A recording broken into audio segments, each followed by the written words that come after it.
¿Cómo les va? ¿Cómo están ustedes? Yo soy Fabricio Pauleto, el profesor de Delito Informático que vamos a tener esta diplomatura.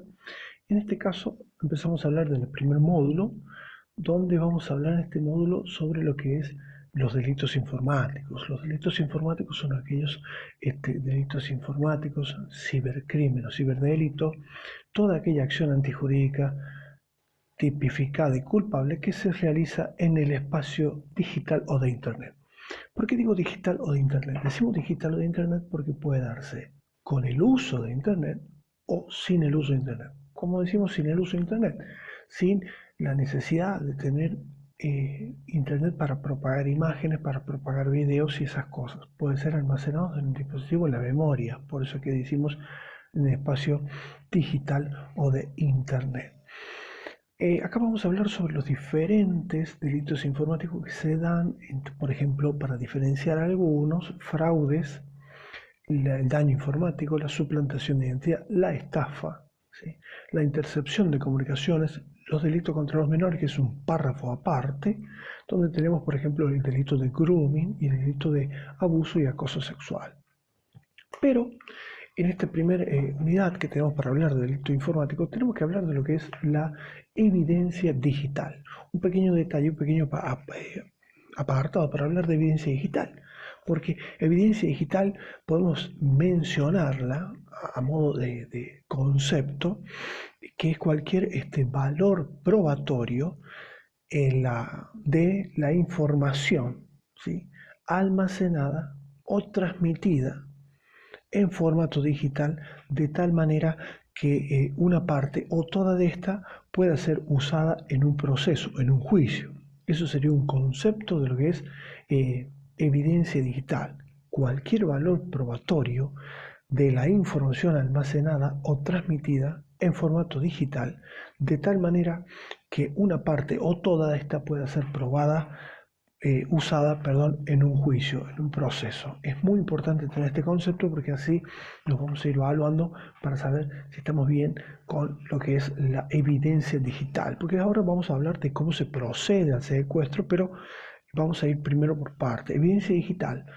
Ya vimos el concepto, vamos a hablar de cómo la dividimos, la evidencia digital. La evidencia digital la podemos dividir en tres partes, y estas tres grandes ramas o partes son el hardware, el software y la documental.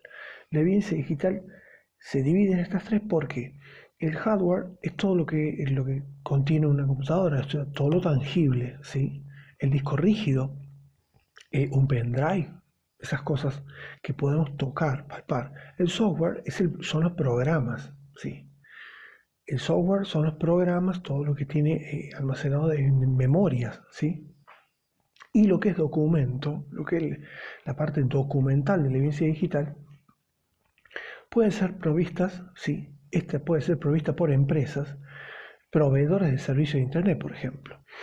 Esto quiere decir que esta prueba documental puede ser incorporada al proceso en formato papel, pero es digital, ¿sí? Porque proviene del software de la computadora, por ejemplo.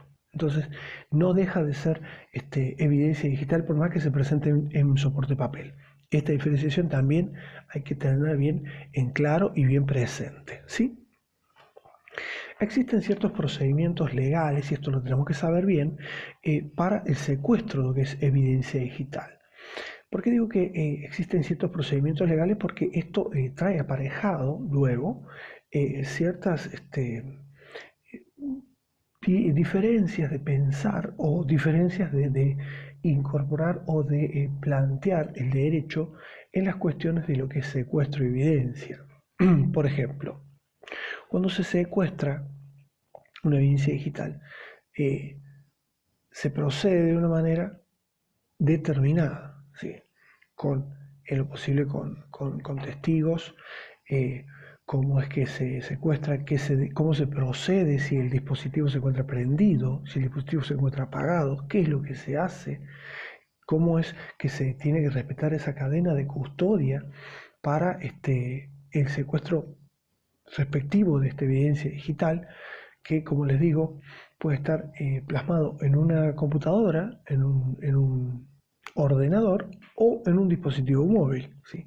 En ambos casos se tratará de evidencia digital y en ambos casos se tratará de manera diferente para el secuestro de los mismos. Pero eso lo vamos a ir viendo más adelante. Por lo tanto, en esta primera clase lo que nos concierne es el tema de lo que es, en este caso también tenemos para hablar de lo que es la IP pública y la IP privada.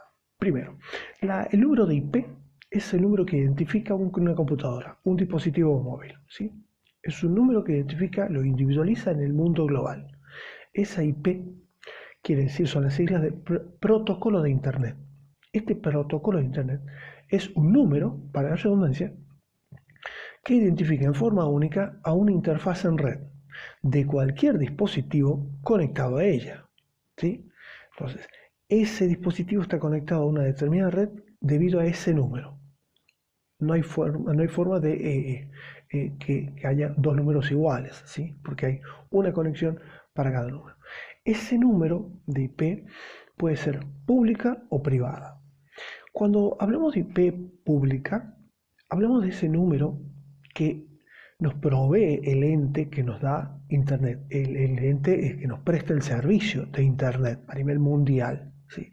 Pudiendo ser grandes empresas de compañías de telefonía celular, por ejemplo, o cooperativas de empresas proveedoras de servicio, por ejemplo, en localidades más chicas.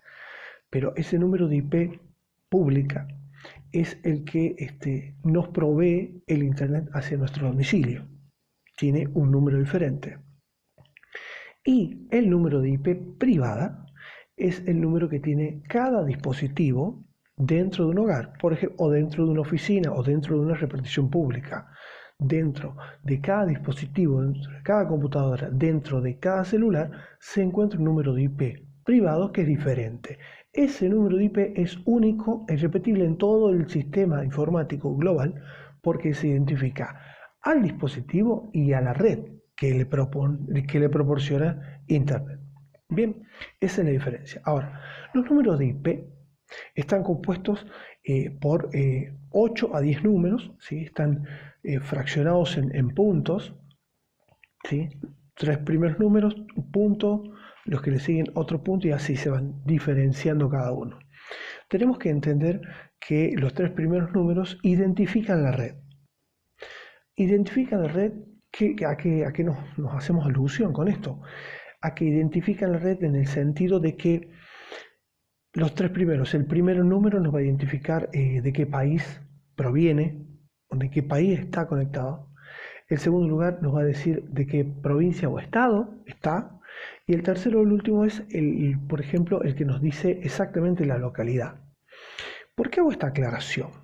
Hubo hace un par de, creo que un año atrás, un poco menos atrás, un caso donde se estrenaba una película en Estados Unidos y un grupo de chicos de Argentina pusieron en un blog, en un muro, que en ese estreno de esa película iba a haber una masacre, una balacera a la salida del cine. El FBI intervino en la computadora que recibió esa información y rastreó a través del número de IP esa computadora que mandó esa información de que iba a haber una masacre. La Policía Federal cayó directamente por pedido del FBI al domicilio exacto donde se encontró esa computadora. Fue rastreada por el número de IP, por estos 3 primeros números que tiene. Luego le siguen otros números, que esas son las clasificaciones, clase A, B y C, que hablan de las grandes compañías, de compañías más chicas o de conexiones más chicas también. Pero eso es más que nada para que podamos saber cómo funciona un número de IP público-privada y qué importancia tiene la misma. No se olviden ustedes que la IP privada identifica el dispositivo, identifica la computadora, el celular, lo identifica a nivel global. Es un número de documento, un número de registro que tiene de ese dispositivo móvil. Habiendo hablado de lo que es evidencia digital y de lo que es números de IP y todo lo que concierne a esto, vamos a hablar, y hablando de delitos informáticos, sobre los delitos informáticos más comunes. Llámese suplantación de identidad, llámese fraude, estafa, grooming, no dejando de lado el flagelo importante que lo que es a nivel global pornografía y abuso infantil. Entre los más destacados, por así decirlo, que tenemos también el daño informático, ¿sí? El daño informático consiste en destruir o deteriorar el patrimonio de un tercero, ¿sí? Puede ser esta destrucción de patrimonio, puede ser a través de una introducción de un virus o de un gusano, un virus troyano o gusano. Hay una clasificación de estos, que el virus troyano es un virus que uno lo tiene que introducir de manera externa, y el virus del gusano se propaga por las celdas traseras. Como no lo vemos a simple vista, entonces se propaga solo, ¿sí? Esa es una de las diferencias principales. Bueno, tenemos casos también de software maliciosos, de estafas y fraudes, pero eso lo estaremos viendo más adelante en la próxima clase. Les subo el apunte para que puedan ver los dos videos que les he dejado en esta primera clase, y les mando un saludo cordial a todos. Que tengan ustedes. Hasta luego.